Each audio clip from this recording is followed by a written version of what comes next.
fête de l'architecture et du design à Télé Matin, vous le savez si vous êtes des fidèles. Et cette fois-ci, il y a une manifestation internationale qui se déroule sur notre sol. C'est à Saint-Étienne. C'est une manifestation importante qui existe depuis longtemps. Oh là là, mais Oh c'est là là la là manifestation sur le design en France. S'il y a bien un endroit où il faut aller pour vraiment célébrer le design, c'est Saint-Étienne. Mais c'est spécifique, c'est un domaine particulier ou pas? En fait, d'abord, 2015, 9e édition de la Biennale. Donc ça veut dire Biennale tous les 2 ans, ça existe depuis 18 ans. Donc en théorie, si je calcule bien. Peut-être ça n'a pas toujours été une Biennale, mais bon, en théorie, c'est 18 ans. Alors, votre question, c'était quoi, William? Non, je voulais savoir si ça couvrait un domaine particulier du design ou c'était généraliste. Ça couvre tous les champs du design. C'est là aussi où c'est intéressant. Alors, c'est central, normalement, à Saint-Étienne, à l'ancienne manufacture, qui a été transformée en cité du design. Et puis, maintenant, il y a un off. Donc, dans toute la ville, les usines, les manufactures aussi jouent le jeu, les musées également, et puis la périphérie. Alors, évidemment qu'il y a des expos de design un petit peu pointus, mais il y a aussi des expos pour le grand public. On va expliquer vraiment comment ça marche. Je trouve que ça a pris des proportions intéressantes. Des exposants étrangers, beaucoup? Bon, c'est tous azimuts.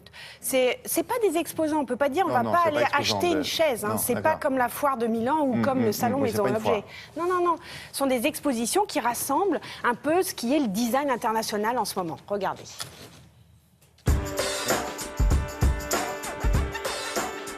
La Biennale de Saint-Étienne, c'est une photographie de ce qu'est le design à l'échelle internationale. Vous avez le cœur, qui est la cité du design. C'est là où vous retrouvez effectivement beaucoup de propositions. Mais en fait, chaque année, on étend la Biennale sur son territoire stéphanois.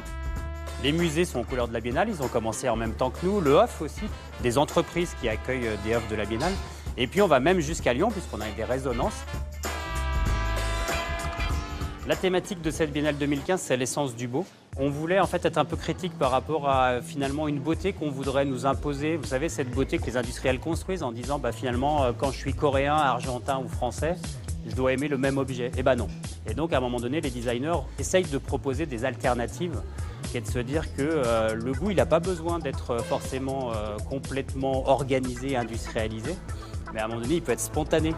À la Biennale, on va vivre aussi beaucoup d'expériences. Il y a des endroits où c'est pas la peine d'avoir des explications. Vous allez juste vivre une expérience avec le beau. Vous savez, dans certains salons du design, vous avez une belle chaise qui sort pendant le salon et puis on a le grand designer qui vient la signer. C'est pas du tout notre point de vue ici. 140 000 visiteurs, c'est essentiellement du grand public. Hein. C'est des familles qui viennent avec des poussettes, avec des enfants. Et donc, ce qu'on leur montre, en fait, c'est leur quotidien. Et comment, finalement, les designers, ils sont en dehors des chaises et des tables que tout le monde connaît.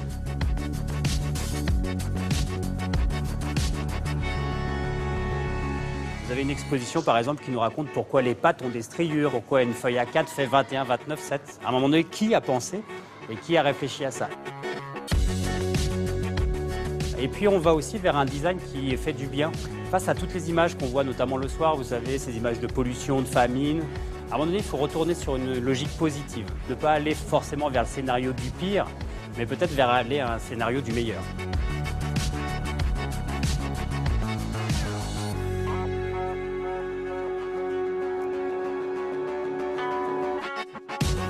Le design, c'est le beau et l'utile. Il faut vraiment les marier. Il ne faut pas juste aller chercher le beau, il ne faut pas juste aller chercher l'utile. Mais c'est vraiment le rassemblement de ces deux fonctions qui fait toute la puissance du design. Puissance du design. Alors vraiment, allez voir, si vous êtes à Saint-Étienne, oui, c'est grand public, ou même si vous n'êtes pas à Saint-Étienne, allez à Saint-Étienne et puis vous faites un petit détour par Lyon, puisque jusqu'à demain soir, il y a aussi un événement autour du design urbain cette fois-ci. Alors William, je voulais rendre hommage à Cédric Rago, un jeune designer qui nous a quittés il y a très peu de temps, et pour moi c'était, on vient de perdre vraiment un grand nom du design. On avait parlé de lui, il me semble. Oui, on avait parlé de lui, ouais. D'accord. Ouais, voilà. Merci. Je pense à sa famille. Sylvie.